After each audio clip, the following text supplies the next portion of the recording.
Subscribe करें और bell दबाएं ताकि कोई खबर रह न जाए।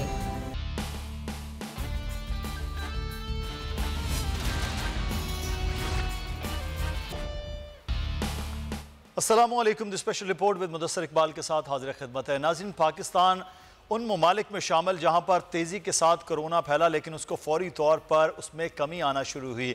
उसका सेहरा सूबाई हुकूमतें, NCOC और तमाम वजारतें सेहत भी लेती रही हैं, लेकिन ये ख़ास अल्लाह का करम पाकिस्तान पर रहा कि पाकिस्तान में केसेस की तादाद तेज़ी के साथ कम होती रही। पाकिस्तान के हमसाया ममालिक में, चाहे वो भारत हो, ईरान हो या अफ़गानिस्तान, वहाँ पर उसमें वो कमी नहीं आई जो पाकिस्तान में थी। लेकिन जैसे ये फ़ैसला किया गया कि मार्केट्स को मरहलावार खोल दिया जाएगा, SOPs रखे जाएंगे, उन SOPs पर तो शायद 10 से 15% अमल हुआ, लेकिन मार्केट्स खुल गई। उसके बावजूद केसेस की तादाद में वो इजाफा नहीं हुआ जिसका खदशा जाहिर किया जा रहा था। फिर सबसे बड़ा और मुश्किल मरहला तालीमी इदारों को खोलने का आया कि तालीमी इदारों को खोला जाएगा तो यहाँ पर SOPs का ख्याल रखना खासा मुश्किल हो जाएगा, ख़ास तौर पर छोटे बच्चे जो क्लासेस में हैं उनके लिए। तो इसके लिए मरहलावार तरीका कार इख्तियार किया गया कि 9-10 से लेकर यूनिवर्सिटीज़ तक पहले मरहले में खोली जाएंगी। 21 सितंबर का रखी गई डेट कि 6ठी जमात से 8वीं जमात के तलबा अब आ जाएंगे अपने स्कूल्स में। लेकिन सिंध में अब ये फैसला किया गया कि अब इसको मौखर कर दिया गया है, यानी जो 21 सितंबर से खुलने थे स्कूल्स वो अब 28 सितंबर से खुल सकते हैं, इस तरह कि अगर SOPs पर अमल किया जाता रहा और किसी भी तरह से स्कूल में ये केसेस की तादाद ना बढ़ी। क्योंकि पिछले 3 से 4 दिन में अब जो केसेस 500-550 में 400 में आ रहे थे उनकी तादाद अब 700 से 800 पर पहुंच गई है। आज हम ये बात भी करेंगे कि इस वक्त ये जो ग्राफ ऊपर जा रहा है पिछले 4 दिन से जब से स्कूल्स खुले हैं, क्या ये स्कूल्स का ही मामला है और फिर सिंध के अंदर ही इस वक्त मुतादिद बच्चों में कोरोना वायरस की तस्दीक भी हो गई है और मुतादिद स्कूल्स में SOPs पर अमल नहीं हुआ जिसकी बिना पर स्कूल्स को बंद भी कर दिया गया है। बहरहाल ये फैसला तो हो गया, अब इस पर स्कूल्स एसोसिएशन का क्या मौक़िफ़ है आज हम उस पर भी बात करेंगे और कितना ये उस पर भी हम बात करेंगे। ऑल प्राइवेट स्कूल एसोसिएशन के सदर हमारे साथ तारिक शाह साहब मौजूद हैं, उनसे बात करते हैं। पहले तारिक शाह साहब, ये फैसला हुआ है कि स्कूल्स को बंद किया जा रहा है, 1 हफ्ते के लिए मौखर किया जा रहा है, क्या वजह है कि ये स्कूल्स खुलते ही बच्चों में ये वायरस की तस्दीक हुई और अब ये सख्त फैसला लेना पड़ गया है, ख़ास तौर पर सिंध में? आप समझते हैं वाकई ये स्कूल्स के ही खुलने की वजह से हुआ? देखिए, ये हमने जब से कोरोना वायरस आया है तो हमने इसको देखा है, ऑब्जर्व किया है कि जो भी इम्पैक्ट आता है किसी भी चीज़ का वो कम से कम 1 हफ्ते में और ज़्यादा से ज़्यादा 2 हफ्ते के अंदर केसेस का पता चल जाता है कि इम्पैक्ट कैसे आ रहा है। तो ये जितने भी केसेस आज जो नज़र आ रहे हैं, जो भी एक ग्राफ जो ऊपर जाता हुआ थोड़ा बहुत जो नज़र आ रहा है, इसकी वजूहात शायद ये हो सकती है कि जो पूरे स्क्वाड बंदी है, जो जल्द से जल्द है, जमातें भी इन सब कोरोना के मार्केट कोशिश कर रहा है कि वो SOPs को मुकम्मल तौर पर फॉलो करे। लेकिन हाँ, तारिक शाह साहब हमारे साथ रहेगा। आप कुछ डिस्टॉर्शन भी आ रही है आपके लाइन में, हम आपसे भी बात करते हैं। फैसल अजीज़ खान साहब ने हमें ज्वाइन कर लिया, सीनियर सहाफ़ी, तजज़ियाकार, एंकर पर्सन और चीफ न्यूज़ ऑफिसर बोल। फैसल साहब आपका बहुत शुक्रिया। डॉक्टर कैसर सज्जाद साहब ने भी हमें ज्वाइन कर लिया, सेक्रेटरी जनरल हैं पाकिस्तान मेडिकल एसोसिएशन के। बहुत शुक्रिया डॉक्टर साहब आपके वक्त का। फैसल साहब, मैं आपकी जाने बात हूँ, डॉक्टर साहब से राय ले लेते हैं। डॉक्टर साहब, ये अभी फैसला किया गया है सूबाई वज़ीर तालीम की जानिब से कि स्कूल्स जो 21 तारीख को खोले जाने थे मिडल हिस्से के, उसको अब 28 तारीख तक मौखर किया गया है कि कुछ केसेस की तादाद में इजाफा हुआ है। तो क्या ये स्कूल खुलने का 4-5 दिन के अंदर इस तरह से तस्दीक हो जाती है कि बच्चों में ये कोरोना है या उससे पहले हो सकता है? ये टाइम पीरियड कितना होता है कि किसी शख्स में उसके सिम्टम्स आ जाएं और उस पर तस्दीक हो पाए? बिस्मिल्लाहिर्रहमानिर्रहीम, बहुत शुक्रिया। देखिए, बात सारी ये है कि चूंकि ये काफ़ी दिनों से हम बात कर रहे थे कि 14 अगस्त ईद उल अज़हा पे 14 अगस्त और फिर मुहर्रम के बाद ये एक्सपेक्टेशन थी कि नंबर ऑफ केसेस जो है वो बढ़ सकते हैं। लिहाजा ऐसा है कि 15 सितंबर को ऐलान कर गया था। गवर्नमेंट पे प्रेशर भी बहुत ज़्यादा था कि स्कूल खोले जाए। मैंने ये सुना भी कि लोग जो पेरेंट्स हैं वो भी अपने बच्चों से बहुत परेशान हो गए थे कि जल्द से जल्द स्कूल खुले और बच्चे स्कूल जाना शुरू करें। तालीमी साल का हर्ज हो रहा है। फिर स्कूल के मैनेजमेंट, स्कूल के ऑनर्स, एडमिनिस्ट्रेशन वो चाहती थी कि डिमांड में बार बार देखता था कि वो डिमांड कर रहे थे कि स्कूल फौरी तौर पे खोले जाए, अगस्त में खोले जाए, फौरी तौर पे खोले जाए। तो ये सब बात मैं समझता हूँ कि हुकूमत ने एक अच्छा फैसला किया था। ये 7 तारीख को इन्होंने रिव्यू करके और 15 तारीख से स्कूल खोल दिया गया। लेकिन दिस इज वेरी अनफॉर्चुनेट। मैं समझता हूं कि पाकिस्तान मेडिकल एसोसिएशन ये चीज एक्सपेक्ट कर रही थी कि चूंकि इस वक्त सूरत हाल कुछ ऐसी नहीं है कि स्कूल खोले जाए, लेकिन ये बात भी दुरुस्त है कि काफी हर्ज हो रहा है। लेकिन पाकिस्तान मेडिकल एसोसिएशन का एक फार्मूला है, एक नारा है कि जान है तो जहान है, prevention is better than cure. कि अगर बच्चे सेहतमंद रहेंगे तो तालीम तो हो जाएगी। अगर इंसान जिंदा है, बिजनेसमैन जिंदा रहेंगे तो वो बिजनेस कर लेंगे। लिहाजा इस फार्मूले को देखते हुए हम ये नोट चले 4 दिन बचे हैं। 4 दिन में आप 35 इंस्टीट्यूशन, तालीमी इदारे बंद कर दिए गए हैं सिर्फ इस बिना पे कि उनमें टीचर हजरात, उनमें स्टूडेंट्स, उनमें कोरोना पॉजिटिव आ चुके हैं। लिहाजा मैं समझता हूं कि ये जो सिंध गवर्नमेंट की सईद गनी का जो ये फैसला है, ये बहुत ही अच्छा फैसला है कि 28 तारीख तक वो देखेंगे। और मैं समझता हूं कि पूरे पाकिस्तान में इसको इसी तरह से करना चाहिए। और साथ साथ मेरी दरख्वास्त ये होगी कि अगले 4-5 दिन अगर इनमें केसेस में मजीद इजाफा होता है तो ये बड़े जो केसेस हैं, बड़े जो स्कूल्स हैं, जो तालीमी इदारे हैं, स्कूल, यूनिवर्सिटीज, कॉलेजेस और यूनिवर्सिटीज, इनको भी कुछ अरसे के लिए बंद कर देना चाहिए। अच्छा, लेकिन यहाँ पर डॉक्टर साहब आप साथ ही रहेगा, लेकिन यहाँ पर फैसल अजीज साहब, मार्केट्स खुल गई सर, पार्क्स खुल गए, बच्चों के प्ले लैंड्स खुल गए, बच्चे भी आप देख रहे हैं कि वो पार्क्स में, प्ले लैंड्स में, मार्केट्स में वो जा रहे हैं। लेकिन स्कूल्स के मामले पर जैसा हुआ है तो ये एक अचानक फौरी तौर पर ये फैसला कर लिया गया, तो ये स्कूल को ही जिम्मेदार ठहराया जाए कि पिछले 4 दिनों में केसेस वहाँ पर बढ़ गए और अब स्कूल्स बंद रखने चाहिए। शादी हॉल्स भी सर 5 दिन से खुले हुए हैं, 4 दिन से खुल गए हैं, तो ये सिर्फ और सिर्फ स्कूल्स पर जो फैसला आप समझते हैं बेहतर है? देखिए, वक्त के साथ साथ चीज़ें तो खुलनी है, थोड़ा सा डिसिप्लिन का मुजाहरा करना पड़ेगा, SOPs को फॉलो करना पड़ेगा। जो एहतियात हम शॉपिंग मॉल्स के अंदर देख रहे हैं, शादी हॉल्स में देख रहे हैं, वो हम बाकी कहीं नहीं देख रहे। एयरपोर्ट्स पे भी नज़र आ रही हैं वो एहतियात, लेकिन बाकी नज़र नहीं आ रही हैं। जो पार्क्स हैं उसके अंदर कहीं पे हमें एहतियात नज़र नहीं आ रही। स्कूल्स के अंदर एहतियात कराना एक बहुत बड़ा चैलेंज है। बहुत कम स्कूल जो है वो ऐसा करवा पाएंगे। एक एक बच्चे के ऊपर नज़र रखना, एक एक बच्चे को समझाना, इसके बावजूद कि एक बड़े पीरियड तक वो अपने घर के अंदर इस डिसिप्लिन के साथ रहे होंगे।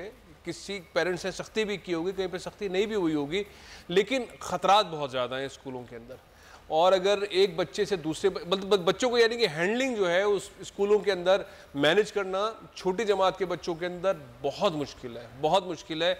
और ख़दशा है कि अगर ये फैलेगा बच्चों के अंदर तो फिर बच्चों के ज़रिए ये बड़ों में फैलेगा और फिर घर के सारे अफराद में फैलेगा और पूरे सिस्टम के अंदर फैल सकता है। इसलिए अभी जो सिंध हुकूमत का फ़ैसला है, ये दानिशमंदाना फ़ैसला है कि छोटी क्लासेस को उससे के लिए मज़ीद बंद रखा जाए और SOPs जो हैं वो ऑर्गेनाइज, जो भी इस पीरियड के अंदर भी जो स्कूल्स खुले हैं उसमें जो तय की गई SOPs, उस पर बल दरामद होता हुआ दिखाई नहीं दिया। गेट पर भी, अंदर क्लासेस के अंदर भी कहीं पर उस तरह से, तो दोबारा से रिव्यू करने की ज़रूरत है कि कहाँ पे ठोस अंदाज में SOPs पे अमल दरामद की ज़रूरत है। तो अभी वक्त है, ऐसा ना हो कि हम इसमें ज़िद्दी में, आपस की सियासत में, सूबों की सियासत में, वफा की सियासत में अड़ीबाजी में आगे चले जाए और बाद में बच्चों के अंदर ये खुदा न खास्ता फैल जाए, फिर बड़ों में फैल जाए और हम एक दोबारा बहरान में आ जाए।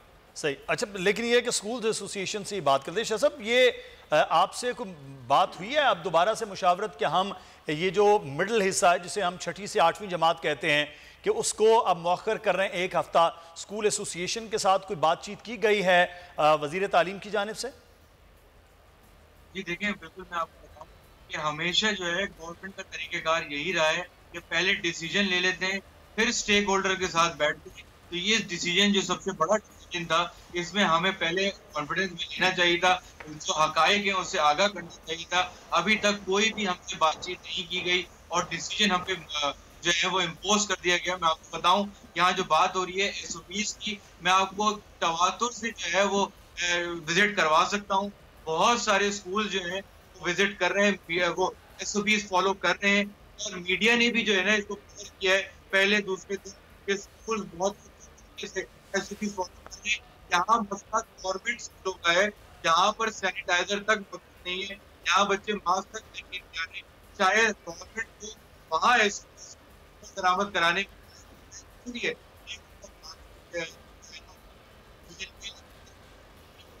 सही। तो अब देखना यह है कि सिंध हुकूमत के ये फैसला और प्राइवेट स्कूल एसोसिएशन हो तो फैसले को लेकर कैसे चलती है। बहुत शुक्रिया शाह साहब आपका, और साथ में डॉक्टर कैसर सज्जाद आपका भी। ये तो मामला है अब बच्चों का, लेकिन एक मामला बच्चों जैसा ही रवैया नज़र आ रहा था, वो था पार्लियामान के अंदर। चाहे वो आज सेनेट में होने वाली लड़ाई हो जो मुशाहिदुल्लाह और मियां अतीक के दरमियान हुई, लेकिन उससे बढ़कर जो कुछ नेशनल असम्बली में गुज़श्ता रोज़ में होता रहा है, और अब उसकी तैयारी APC की सूरत में मज़ीद एग्रेसिवली अपोजिशन की जानिब से की जा रही, उस पर बात करेंगे। फैसल अजीज़ साहब हमारे साथ मौजूद हैं और कुछ देर में हमें ज्वाइन कर रहे हैं शेख रोहेल असगर साहब भी पाकिस्तान मुस्लिम नून के रहनुमा, और आफ्ताब जहांगीर साहब पाकिस्तान तहरीक इंसाफ के मेंबर नेशनल असम्बली साथ इस वक्त मौजूद हैं। तो सबसे पहले आगाज़ कर लेते हैं, क्योंकि तज्जिया बहुत ज़रूरी है। तो फैसल अजीज़ साहब, ये जो कुछ फैटफ के हवाले से हो गया नेशनल असम्बली में, उसके बाद का रद्द-ए-अमल भी आ रहा है, हुकूमत जीत गई अपने उस सारे अमल के अंदर, लेकिन अब अगला जो मरहला है वो है APC का, अब जिसमें 3 दिन बाकी हैं। अब APC की बड़ी भरपूर तैयारी आपको लगता है कि इस सारे अमल के बाद जो कुछ नेशनल असम्बली में हुआ है उसमें एग्रेसिवली अपोजिशन नज़र आएगी? देखिए, अपोजिशन का अब एग्रेसिव होना किस काम का? अगर वो अपने लोगों को पार्लियामेंट में लाने में कामयाब नहीं हो सके, तादाद में ज़्यादा थे, हुकूमत ने उन्हें हरा दिया, और एक ऐसा कानून बन गया है जिसके बाद वो जो बार बार हम सुनते रहे हैं चीज़ से पाकिस्तान से कि एहतसाब अदालतें बनाई जाएँ, 120 अदालतें बनाने के लिए वजारत कानून ने प्राइम मिनिस्टर हाउस को समरी भेज दी है। 120 अदालतें बननी है, पूरे मुल्क में बननी है। वो केसेस 1200 रेफरेंसेस जो पाकिस्तान पीपल्स पार्टी ने मुस्लिम लीग नून पे दर्ज करवाए थे और मुस्लिम लीग नून ने पाकिस्तान पीपल्स पार्टी में रेफरेंसेस बनवाई थी, अब उनको अमल दरामद उन पर गुजरना है। तो इस सारे सिनेरियो के अंदर APC का इस वक्त हो रहा, ये APC पहले होती, मुश्तरका इजलास से पहले होती, उस पर लाएमल तय होता, फिर हमें पार्लियामेंट में नजर आता तो उसका कोई फायदा नजर आता। इस वक्त जो है फ़ायदा मुझे कम नज़र आ रहा है। दबाव में दोनों पार्टी ज़्यादा आएंगी, मुस्लिम लीग नून भी और पाकिस्तान पीपल्स पार्टी भी बहुत दबाव में आएगी, और वक्त के साथ साथ ये दबाव बढ़ता चला जाएगा, और फिर एक नेरेटिव केसेस की शक्ल में जब सामने आएगा तो उसमें फिर पता चलेगा कि मुस्लिम लीग नून ने पीपल्स पार्टी के फलाने वजीर के खिलाफ ये रेफरेंस बनाई थी और पीपल्स पार्टी की हुकूमत के अंदर नून के खिलाफ ये बनी थी, तो फिर वो नेरेटिव चलता चला जाएगा और फिर ये एक दूसरे से दूर हो जाएंगे, और फिर इमरान खान को एक स्पेस मिलेगा आगे बढ़ने का, आगे निकल जाने का। तो टाइमिंग में समझता हूँ लेट APCs जो है वो इस वक्त हो रही है। सब लेट आप समझते हैं APCs है, लेकिन वो अब तो बहुत सारे नकात और बहुत सारी प्लानिंग के साथ अपोजिशन आ रही है अपनी APC को लेकर, तो फिर उनसे भी जानेंगे कि इसका मकसद क्या है। शेख रोहेल असगर साहब ने हमें ज्वाइन कर लिया, लेकिन उससे पहले आफ्ताब जहांगीर साहब से। आफ्ताब जहांगीर साहब, आज बात भी की गई, तैयारी भी की जा रही है APC के हवाले से, तो आफ्ताब साहब हुकूमत के लिए बहरहाल एक खासा प्रेशर तो डेवलप होगा जब अपोजिशन इकट्ठी होगी, चाहे वो पार्लियामान के अंदर हो, पार्लियामान के बाहर हो, APC की सूरत में, तो हुकूमत कितनी खौफजदा है इस APC से? बहुत शुक्रिया मुदस्सर कि आपने मुझे अपने प्रोग्राम में मौका दिया। अच्छा देखें जी, पहली बात तो ये कि 50% प्रेशर जो होता है ना, वो तो हम हर पार्लियामेंट के इजलास में हम उसको फेस करते हैं, और उसको जिस अंदाज से हम फेस करते हैं वो भी आपको पता है। अभी जो परसों ज्वाइंट सेशन हुआ तो उसके अंदर भी तकरीबन तमाम पार्टीज मौजूद थी, उनके पार्लियामानी लीडर्स भी मौजूद थे, अपोजिशन लीडर्स भी मौजूद थे, उसके बावजूद आपने सूरत हाल देख ली। अच्छा देखिए, अगर ये अपोजिशन किसी चीज़ के लिए कोई तहरीक चलाना चाहती है तो वो क्या है, वो ये प्रेशराइज करना चाह रही होगी हुकूमत को कि जी वो अपने काम जो वो करना चाह रही वो ना करे, लेकिन हम तो अपने काम किए जा रहे हैं स्मूथली। अच्छा, अब जब ये क्योंकि इनकी 50% रहेगी, ये वो जो ये अब ये बाहर जो अभी स्टेज के ऊपर अपनी पावर दिखाना चाहते हैं, तो ये इनका हक है, बिल्कुल दिखाएं, अच्छा, मैं तो एक बात कहता हूँ जिसको कोई मतलब कभी मजाक ले लेते हैं, कभी सीरियस। मैं तो कहता हूँ कि भाई इनकी एपीसी तो हर जब भी पार्लियामेंट का इजलास होता है एपीसी होती है। ये एपीसी परसों भी कर सकते थे, तकरीबन सारी पार्टियां मौजूद थी, जितनी भी पार्टियां हैं वो सब इस वक्त मौजूद थी असेंबली के अंदर ऑपोजिशन की। तो वो ऑपोजिशन चैम्बर में बैठ कर लेती कि जी हमने ये करना है, तो अगर इजलास से पहले कर लेती तो ज्यादा बेहतर होता कि कम से कम ये है कि बिल पास कर होने से रुकवा सकती। तो हमें पता अंदाजा भी होता कि शायद ये कि इनके अंदर कोई इनकी आपस के अंदर इतनी सारी रिफ्ट है और वो नजर भी आ रही है सबको। तो ये क्योंकि अपोजिशन ने जिंदा भी तो रहना है। जब हम थे अपोजिशन में हम भी यही सब कुछ कर रहे थे, तो ये है। लेकिन हमें काम करना है जो मुल्क और कौम के मुफाद में हो, और उसमें उसके बाद जो है 2023 में अवाम फैसला करेगी कि हम अपने किए हुए वादों पर और अपने इक़दाम से हमने कितना मुतमईन किया है अवाम को। वो अपने वोट के जरिए हमें अपना फैसला देंगे। शेख रोहिल इसका साहब से हम बात कर लेते हैं। शेख साहब, आपकी क़यादत हो, यानी नून लीग की, पाकिस्तान पीपल्स पार्टी की क़यादत हो, उनके खिलाफ मुकदमात हैं, दूसरी जानब आप APC कर रहे हैं, हुकूमत पर को प्रेशर आप डालना चाह रहे हैं, क्या मकसद होगा इस APC के हवाले से? देखिए, मुकदमात का इस बैठ के साथ कोई ताल्लुक नहीं है, और जैसे किस्म के मुकदमात हैं वो आपको भी पता है, मुझे भी पता है। आप लव एंड अफेक्शन में, हुकूमत की लव एंड अफेक्शन में आप इनकार कर दें तो मैं कह नहीं सकता, लेकिन आप समझते हैं कि इस वक्त जो कुछ हो रहा है वो तो एकतरफ है ना, और ये कब तक चलेगा? ये प्रेशर तो एक दिन ऐसा आएगा कि आप देखेंगे कि ये सारा कुछ ज़मीन बोस हो जाएगा, क्योंकि ये जो आर्टिफिशियल चीज़ें होती हैं ना, ये ज़्यादा देर पार नहीं होती। इसको आप कितनी देर आप कर सकते हैं? और मैं एक और आप बोलूँ, अब जितनी सख्ती बढ़ाते जाएंगे, जितना प्रेशर बढ़ाते जाएंगे, एक दिन आएगा आप यूज़ टू हो जाएंगे। अब मुझ पर अगर आप कोई सख्तियाँ करते हैं, मुझ पर अगर कोई प्रेशर डालते हैं, तो एक वक्त आएगा मैं बिल्कुल म्यून हो जाऊँगा उससे, और फिर मैं बातें जब वो मैं रिएक्ट करूँगा, जब मैं फायर बैक होगा मेरी तरफ से, वो आपके लिए नुकसानदेह होगा। तो मैं इसलिए कहता हूँ कि आप वो काम कीजिए जो आने वाले वक्त में आप जिसको बर्दाश्त कर लें। और फिर अब ये भी एक बात ज़हन में रखें कि मैं वो ज़माना अब नहीं है कि आप अगर तकलीफ़ों में डालते हैं, आप मसाइब में डालते हैं, आप खाम खा की जो तोहमतें लगाते हैं, तो ये ज़हन में रखें कल को ये आपकी तरफ भी आएगा। और यहाँ पे आपको इल्म है कि यहाँ पे वक्त बदलते को देर तो लगती नहीं है। और जब वक्त बदलता है, शेख साहब एक सवाल मेरा यहाँ पर बनता है कि जहाँ आप प्रेशर डाल सकते थे, ये हुकूमत पर प्रेशर अपोजिशन डाल सकती थी, वहाँ तो आप नहीं डाल सके। फैक्टिव का बिल हो या चेयरमैन सेनेट की तब्दीली हो, वहाँ पर तो आपके अपने ही लोग वहाँ से गायब हो गए हैं। ये फिर कौन लोग हैं जो फिर ये गायब हो जाते हैं और आप प्रेशर डेवलप नहीं कर पाते हैं? हर दौर में ऐसा होता है। नहीं, ये हर दौर में ऐसा होता है, ये हर दौर में ऐसा होता है और होता रहेगा। अभी मैं किसी का नाम नहीं लेना चाहता, वो मियाँ साहब का बड़ा चहेता था और वो वोट देने नहीं आया, उसकी गाड़ी पंक्चर हो गई, वो मेरे ख्याल में शायद कहीं कौमी असम्बली के करीब हो जोहार में ही, और वो नहीं आया। उसने ये बहाना बना दिया कि मेरी गाड़ी पंक्चर हो गई, मैं आ नहीं सका, मैं जा नहीं सका। तो ऐसे लोगों को आपको अपनी नज़र में रखना चाहिए, आइंदा के लिए आपको मोहतात होना चाहिए, उन लोगों से अपना किनारा कशी इख्तियार करनी चाहिए जो अपने असूलों पे खड़े नहीं रहते। लेकिन इसमें कुछ लोग ऐसे थे जो मैं एक दो को तो मैं बड़ी अच्छी तरह जानता हूँ, जिनका मुझे पता है कि वो हकीकतन में बीमार थे, उनकी हालत ऐसी नहीं थी कि वो असेंबली में पहुँच सकते। लेकिन ये बात का चलती है, होती है कि 2, 4, 10 गैर हाज़िर होते हैं, 100% कभी भी आपकी हाज़िरी नहीं हुई। और दूसरा बात यह है कि मैं आपको एक गुजारिश करूँ, क्योंकि मैं वहाँ पे मौजूद था ज़ाती तौर पे भी, मेरा अपना ज़ाती ख्याल है कि जब गिनती करने वालों ने जब गिनती की है तो उसमें भी मेरे ख्याल में कुछ ना कुछ गपला ज़रूर किया है। चूँकि अपोजिशन का ये कहना था कि आप इसकी डिवीज़न करवा लें, अपोजिशन का कहना था कि हमारे जो अरकान हैं वो आपकी गिनती के करने वालों के साथ शामिल होंगे, तो स्पीकर साहब ने उसको बुलडोज कर दिया, स्पीकर साहब ने उसकी इजाज़त नहीं दी।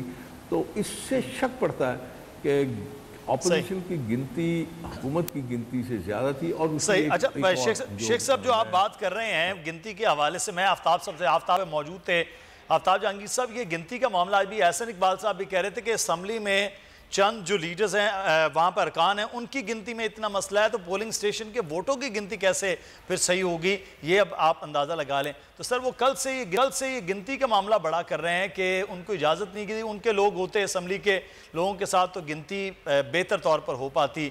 यहाँ पर कोई जो है आरटीआई सिस्टम बैठ गया था कि गिनती आगे पीछे हुई, या वाकई आप लोग ज़्यादा थे? देखिए, पहली बात तो ये कि जो तरीक़ेकार है पार्लियामेंट का कि जी गिनती करने का, वही तरीक़ेकार अपनाया गया है। अगर इन्हें कोई एतराज़ था तो ये क्या करते कि जी लॉबी में चले जाते सारे और एक एक करके अंदर आते जाते और जोर जोर से गिनते जाते कि भाई ये देखें जी, ये फलाने साहब आए 1, ये फलाने साहब आए 2, ये फलाने साहब आए 3, तो 210 से ऊपर ले आते, 201 ले आते सामने से। अब बात यह है कि जो आपने तो इल्ज़ाम लगा दिया वहाँ के स्टाफ के ऊपर, जो स्टाफ जो है पार्लियामेंट का जो स्टाफ है जो गिनती करता है वो जिम्मेदार लोग हैं जो हमारे 2 साल की अपॉइंटेड नहीं है, पीटीआई के नहीं है, वो या तो नून लीग के जमाने के अपॉइंटेड हैं या वो पीपल्स पार्टी के जमाने के हैं। तो हम क्या उसे ये समझें कि जो माजी में होता रहा है तो ये सब कुछ इसी तरह होता रहा है? देखिए, हमें अपने लोगों पर एतमाद करना होगा। हमारे या तो आप तरीकेकार निकाल लें, कोई ऐसा ले आए, बिल ले आए कि भाई आइंदा ऐसी गिनती नहीं होगी, गिनती का कोई तरीकेकार निकाल लें ताकि पता चले। वो सामने मशीनें लगी हुई हैं, सामने स्क्रीन लगी हुई है, सामने वो लगा हुआ है, उसको कर लें, कोई बायोमेट्रिक कर लें, कुछ कर लें, उसमें क्या हर्ज है? हमें तो मैं तो ये कहता हूँ कि जो बेहतर हो सकता है इस मुल्क और कौम के लिए, जो इस सिस्टम के लिए बेहतर हो सकता है उसको करना चाहिए। आज हम हैं, कल नहीं होंगे, लेकिन अगर सिस्टम अच्छा होगा तो आने वाले वक्तों में जो है हमारी जमहूरियत जो है वो तरक्की करेगी, लोगों का एतमाद जमहूरियत के ऊपर। तो सिस्टम की बेहतरी के लिए तो इस वक्त जो है वो सबको पार्लियामान में मिलकर चलना है, लेकिन इस वक्त अपोजिशन एपीसी करने जा रही है, उस पे हुकूमत की कारकर्दगी क्या है और उसके ऊपर क्या अवाम उनके कितने साथ होंगे, हम ये बात करेंगे अपने मेहमानों से। यहाँ पर हमें ब्रेक लेना है, ब्रेक के बाद वापस आएंगे, मजीद बात होगी, हमारे साथ रहिएगा।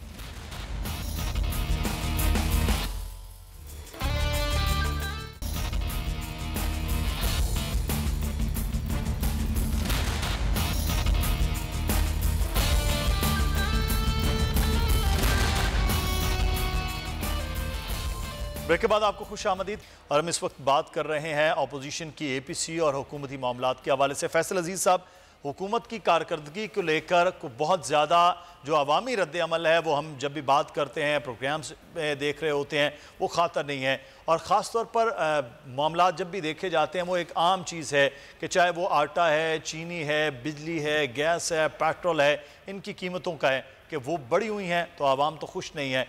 अब जब ये सूरत हाल है तो ऐसे में अपोजिशन क्या वो बड़ा कोई पावर शो कर सकती है एपीसी के बाद, को बहुत पावरफुल किस्म की प्रेशर डेवलप कर सकती है हुकूमत पर, या फिर उनके अपने पर जो केसेस हैं उसकी वजह से कहीं ना कहीं वो बंधे हुए नज़र आएंगे? देखिए, दोनों चीज़ें हैं, लेकिन सबसे ज़्यादा आवाम के ऊपर जो दबाव है वो महंगाई का है। और इसके ऊपर हम सुनते रहे, इमरान खान साहब मुसलसल कहते रहे महंगाई हो रही है, हमें पता है, हमें अंदाज़ा है, और वो मुख्तलिफ ऑर्डिनेंसेस भी लाते रहे, पॉलिसीज़ भी बनाते रहे, लेकिन हतमी तौर पर जो नताइज हमारे सामने उसमें महंगाई में मुसलसल इजाफा हुआ है। आटे की कीमतों में इजाफा हुआ है, चीनी के ऊपर इजाफा हुआ है, खाने पीने की अशिया में इजाफा हुआ है, उनकी कीमतों में इजाफा हुआ है, सब्ज़ी की कीमतों में इजाफा हुआ है, गोश्त की कीमतों में इजाफा हुआ है, यानी कि हर चीज़ में इजाफा हुआ है, पेट्रोल की कीमतों में इजाफा हुआ है। और इजाफा जो है वो माजी की हुकूमतों के दौरों में पूरे अदवार से इस 2 सालों के अंदर कहीं ज़्यादा इजाफा हुआ है। और अभी भी हमें ग्राउंड पर वो जो सख्ती होनी चाहिए वो नज़र नहीं आ रही। वो इमरान खान साहब की तकरीरों में है सख्ती, लेकिन नीचे ब्यूरोक्रेसी जो है वो इसको एग्जीक्यूट नहीं कर रही है। पंजाब हुकूमत भी देखिए उस तरह से काम करने में कामयाब नहीं है, फिर वफाकी हुकूमत का सिंध हुकूमत के साथ उस तरह का ताल्लुकात रही है, तो हम सिंध के अंदर भी नहीं देखते कि महंगाई के अंदर कमी हो। महंगाई पे जो दबाव डाल के प्राइस लिस्ट के ऊपर अमल दरामद कराना है वो सूबों ने करवाना है, ये सूबाई मामला है। लेकिन पूरे लेवल पर अगर पाकिस्तान में देखें तो महंगाई में बहुत ज़्यादा इजाफा हुआ है। इसलिए आवाम आदमी को जो ताल्लुक है इमरान खान के होने से, उसकी तनख्वाह में इजाफा हो और उसे चीज़ें सस्ती मिले, तो उसकी तनख्वाह कम हो गई है और उसको चीज़ें महंगी मिल रही, तो उसकी ज़िंदगी मुश्किल है। दूसरा मामला ये है कि जो केसेस हैं ये अपोजिशन को नहीं छोड़ेंगे, और ये नैब के केसेस, ये 1200 रेफरेंसेस, ये आहिस्ता आहिस्ता आगे बढ़ रहे हैं। ये एपीसीज का टाइमिंग ठीक नहीं है, लेट हो गए हैं सारे मरहले के अंदर। ये मुश्तरका जो इजलास था हमारा जो परसों हुआ था उससे 1 हफ्ता पहले, 10 दिन पहले होना चाहिए था, और उसका रिएक्शन पार्लियामेंट में नजर आता और उसके बाद दबाव बढ़ाते।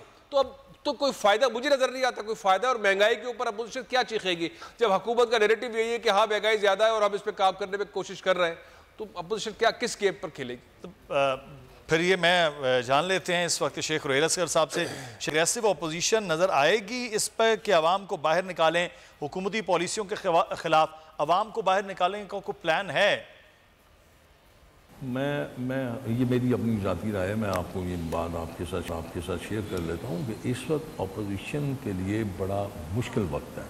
अच्छा, मुश्किल वक्त मैं क्यों कहता हूँ? इसलिए कि आप मुझसे बहुत बेहतर समझते हैं, आप के पास कैमरा है, आपके पास अल्फाज हैं, आप चले जाइए, आप देखिए आवाम इस वक्त क्या सोच रहा है, इस वक्त किस हालत में है। इस वक्त मेरे ख्याल में सिर्फ चिंगारी दिखाने की देर है और उसके अलावा खुद भड़क उठेगा। तो ऐसी सूरत में खुदा न खास्ता इस सिस्टम को नुकसान ना पहुँचे, ये भी एक जिम्मेदारी है अपोजिशन के ऊपर कि आपने ऐसा इक़दाम से ग्रेस करना है जिससे सिस्टम को नुकसान पहुँचे, आपके मुल्क को नुकसान पहुँचे, आवाम के मफादात को नुकसान पहुँचे। इन सब चीज़ों को सामने रखते हुए आपने कोई ना कोई लाहेमामूल तैयार करना है जो कि आपके लिए बेहतर हो, इस मुल्क के लिए बेहतर हो, इस निज़ाम के लिए बेहतर हो और आवाम की फलाह के लिए बेहतर हो।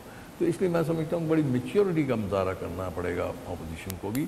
और जो आप कह रहे हैं ना वो नहीं है कि आप गंडासा निकाल लें और मारदार शुरू कर दें। ठीक है, शेख रुहैल असगर साहब कह रहे हैं कि बड़ी जो है वो दिखाएगी तो फिर शोला भड़क उठेगा। आप देखना ही है कि APC के अंदर वो चिंगारी बनाई कैसे जाती है कि वो आवाम वाकई अपोजिशन की उन जमातों के साथ आके खड़े होते हैं जो ये दावा भी कर रहे हैं आवाम की हक़ हुक्मरानी के हवाले से। लेकिन पाकिस्तान तहरीक इंसाफ की हुकूमत के लिए चैलेंज उससे ज़्यादा बड़ा है कि आवाम के लिए रिलीफ का सूरत बनाया जाना हो। बहुत शुक्रिया शेख रुहैल असगर साहब आपका भी और आफ्ताब जहांगीर साहब आपका भी।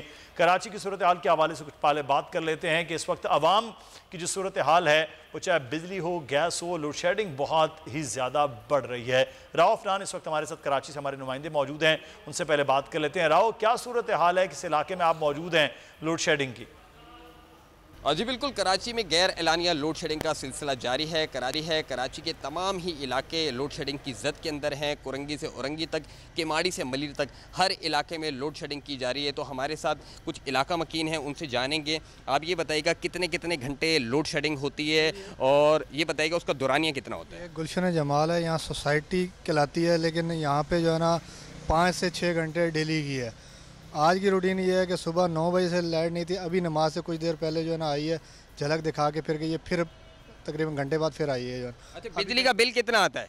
बिल तो तकरीबन यहाँ आप यूनिट के हिसाब लेगा तो तकरीबन 21-22 रुपये यूनिट। तो कराची वालों के लिए अब बिजली की लोड शेडिंग, बहुत से दावे वादे किए गए फैसल अजीज साहब, वो वादे दावे कहाँ गए कि इलेक्ट्रिक काबू नहीं आ रहा है किसी के, अपनी मर्जी से किस इलाके में कितनी लोड शेडिंग करना है। देखिए, मैं यहाँ पे बार बार वो चीज़ें सोच रहा हूँ जिसपे हम मुजाहिरे देखते हैं सियासी जमातों के, PTI के, जमात इस्लामी के, MQM के, इवन पीपल्स पार्टी वाले भी प्रोटेस्ट करते रहे, ऑफिस पे गए, CM साहब खुद ऑफिस पे चले गए KE को समझाने के लिए। हमने देखा असद उमर साहब ने बहुत लंबे लंबे इजलास किए, गवर्नर साहब ने इजलास किए, कि CEO को बुला लिया, इस्लामाबाद में इजलास हुए। लेकिन KE की जो हठधर्मी है उसके सामने बेबसी वफाकी हुकूमत की, सिंध हुकूमत की, सियासी जमातों की बार बार निकल कर आती है। बार बार हम देखते हैं कि वो अपनी मनमानी के तहत चल रहे होते हैं। कभी फर्नेस ऑयल का मामला होता है, कभी गैस का मामला होता है, कभी कोई और मामला भी बढ़ा दी गई सर, कीमतें बार बार बढ़ा देते हैं। बिल जो है ओवर बिलिंग जो है वो की जा रही है और कोई सुनवाई नहीं है, किसी किस्म की सुनवाई नहीं है।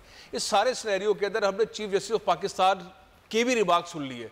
उन्होंने खुलकर कहा इनका नाम ECL के अंदर डाले, यानी कि पाकिस्तान में कोई इदारा बचा नहीं है फौज के अलावा जो KE से डील करे।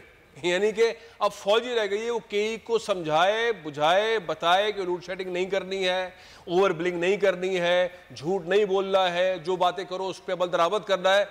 अब फौज के अलावा तो कोई इदारा नहीं बचा जो KE को, मोनोपोली जो है उसको तोड़ने की जरूरत है। 2, 4, 5, 6 कंपनीज कराची के अंदर लॉन्च करनी चाहिए और बिजली प्रोवाइड करें, ट्रांसपेरेंसी हो और इनकी मोनोपोली टूटेगी तब जाके मसला हल होगा, अदरवाइज ये किसी की बात मान ही नहीं रहे। तो ये यहाँ तो सूरत हाल है, कराची में शायद एक इदारा काबू नहीं आ रहा है, लेकिन फैसल अजीज साहब दूसरी जानिब जम हो रहा है वो फैसलाबाद है, जहाँ पर अरबों रुपए की ज़मीन कब्जा माफिया से छुड़वा ली गई है। खबर अब्बास, ब्यूरो हेड फैसलाबाद हमारे साथ मौजूद है। खबर, ये क्या मामला है कि ये अरबों रुपए की ज़मीन किसके कब्जे में थी और कैसे अब बाजियाब करवाई गई? जी बिल्कुल, तहरीक इंसाफ की हुकूमत की जानिब से बड़े माफियाज पर हाथ डालने का जो दावा किया गया था उसका अमली सबूत फैसलाबाद में नजर आता है। और फैसलाबाद की ज़िली इंतजामिया ने जड़ावाला में 105 मुरब्बे पर काबिज लैंड माफिया से ज़मीन बाजियाब करवाने का सिलसिला शुरू कर दिया और इसकी बराह रास्त निगरानी जो है वो डिप्टी कमिश्नर मोहम्मद अली कर रहे हैं, जो हमारे साथ इस वक्त मौजूद है, और इनसे जानते हैं कि कितनी ज़मीन थी जो बाजियाब करवाई गई है और तकरीबन ज़मीन की कितनी मालियत होगी। डी साहब ये बताइएगा कि कितना बड़ा रकबा है और इसकी क्या मालियत है और कब से इस पे कब्जा था और क्या इसमें कोई सियासी पुष्टपनाई भी हासिल है? ज़िली इंतज़ामिया और फैसलाबाद पुलिस के बामी ताउन से हम लोगों ने ये ग्रैंड ऑपरेशन जो है स्टार्ट किया 2 दिन पहले, और इसमें टोटल 105 मुरब्बे ज़मीन जो है वो हम रिट्रीव करेंगे। तकरीबन ये 2650 एकड़ बनते हैं और इसकी कुल मालियत जो है 16 अरब रुपए से ज़्यादा है। और ये 1985 से लोग यहाँ पर गैर कानूनी तौर पे इसको काश्त भी कर रहे थे और वहाँ कुछ लोगों ने अपनी कॉलोनीज़ वगैरह भी बनाई हैं। तो फ़िलहाल हम जहाँ पर रिहायशी इलाके हैं उनको डिस्टर्ब नहीं कर रहे, बाकी तमाम लैंड को हम रिट्रीव कर रहे हैं और गवर्नमेंट की पॉलिसी है उसके मुताबिक फिर हम इसको डिस्पोज ऑफ करेंगे। यहाँ पर मौजूद डिप्टी कमिश्नर साहब की आपने गुफ्तगू सुनी, इनका कहना है कि 16 अरब रुपए मालियत की ज़मीन है जिसको जो समय आगाह कर रहे थे फैसलाबाद में जबकि में इस वक्त जो करोड़ों रुपए मालियत की ज़मीन है वो हुकूमत ने बाजियाब करवा ली। हमें यहाँ पर एक ब्रेक लेना, ब्रेक के बाद वापस आएंगे, फिर कुछ बात करेंगे इस वक्त कश्मीर की सूरत हाल के हवाले से और भारत अपनी जो हठधर्मी से बाज नहीं आ रहा, क्या हो सकता है और पाकिस्तान क्या कर सकता है। ब्रेक लेते हैं जी।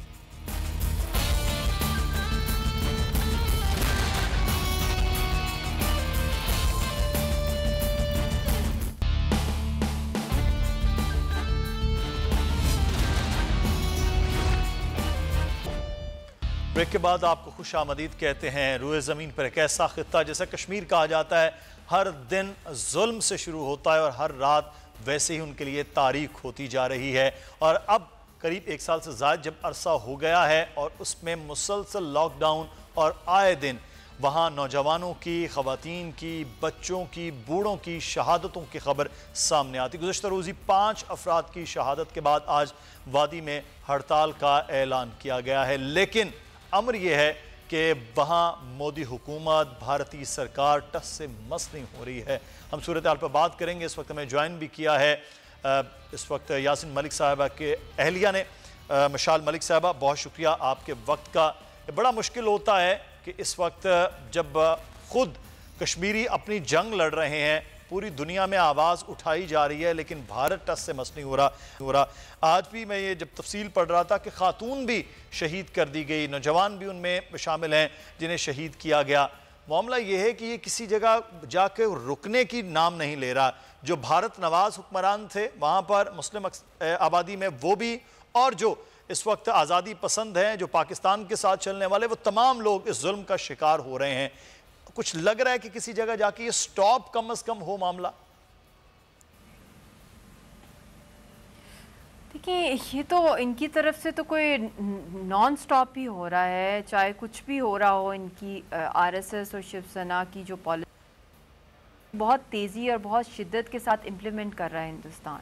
और इस वक्त भी आप देख लें वहाँ जिस तरीके से लाखों की तादाद में इंडियंस को रेजिडेंसी सर्टिफिकेट्स, वोटर राइट्स उनको दिए जा रहे हैं, सिटीज़नशिप दी जा रही है मकबूजा जम्मू कश्मीर की, और कश्मीरियों की ज़मीन लाखों हज़ारों कनाल जो हैं वो उस पर हाउसिंग सोसाइटीज़ बनाई जा रही हैं, इंडस्ट्रियल जोन्स बनाए जा रहे हैं हिंदुस्तान की इंडस्ट्रियलिस्ट के लिए, वहाँ की जो रिटायर्ड आर्मी पर्सनल्स हैं।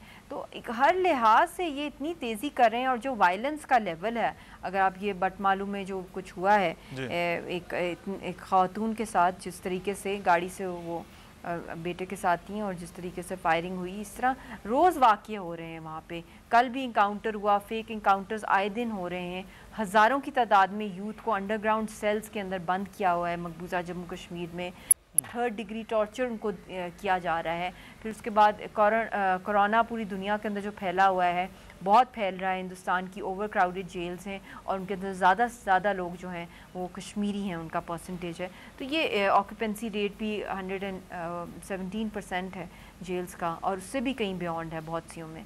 तो ये बहुत ख़तरनाक सिचुएशन है। और कोरोना के दौरान जो लॉकडाउन है, और भी इन्होंने अपनी अखंड भारत की जो पॉलिसीज़ हैं उनके अंदर बहुत ज़्यादा मज़ीद तेज़ी कर दी है। यहाँ तक कि जो इनके डिफरेंट इलाकों में जो लोग हैं, जो इनके ब्यूरोक्रेट्स हैं, उनकी फैमिलीज़ को यहाँ शिफ्ट किया जा रहा है। जो कश्मीरी जो जॉब्स थी जिन लोगों की, उनको वहाँ से उनकी एम्प्लॉयमेंट छीन के उनकी प्रॉपर्टी हर तरह से पूरी प्लानिंग के साथ एक तरफ तो कश्मीरियों को दबाया जा रहा है, उनको उनके घरों से ही निकाल दिया जा रहा है और वो ही घर जो हैं वो इंडियंस के नाम किए जा रहे हैं। और जिस तरीके से ये सारा ये जो मेज़ इन्होंने सेट किया है अखंड भारत का, मकबूजा जम्मू कश्मीर से लेके ये अब अपना नैरेटिव पूरे खित्ते में फैला रहे हैं और पूरे खित्ते का जो अमन है और जो उसकी स्टेबिलिटी है उसको दाव पे लगा के तो इसमें इस सारे अमल में सही फैसल अजीज साहब, इस सारे अमल में पाकिस्तानी हुकूमत का, वज़ीर आज़म इमरान खान का जो रोल है,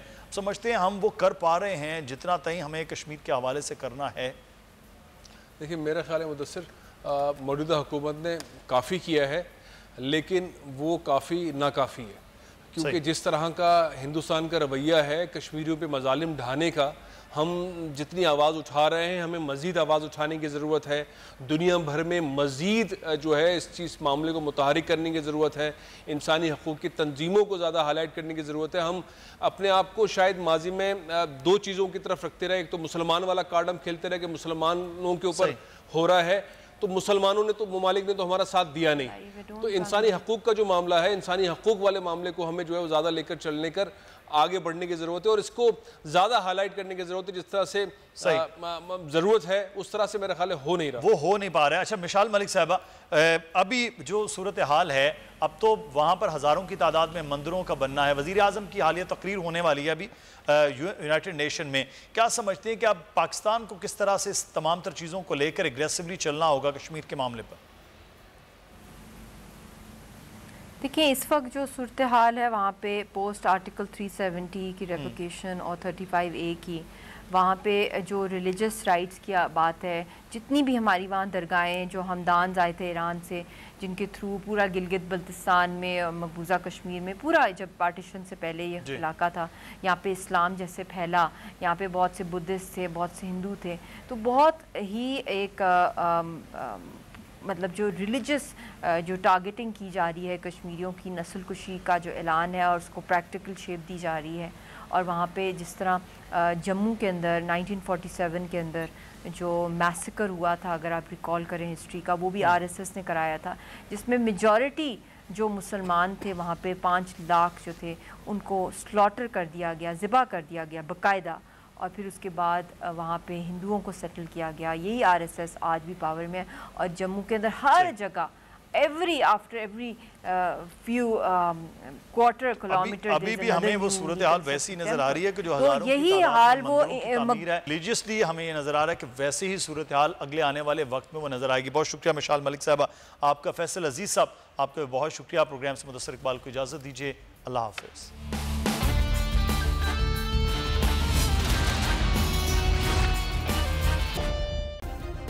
सब्सक्राइब करें और बेल दबाएं ताकि कोई खबर रह न जाए।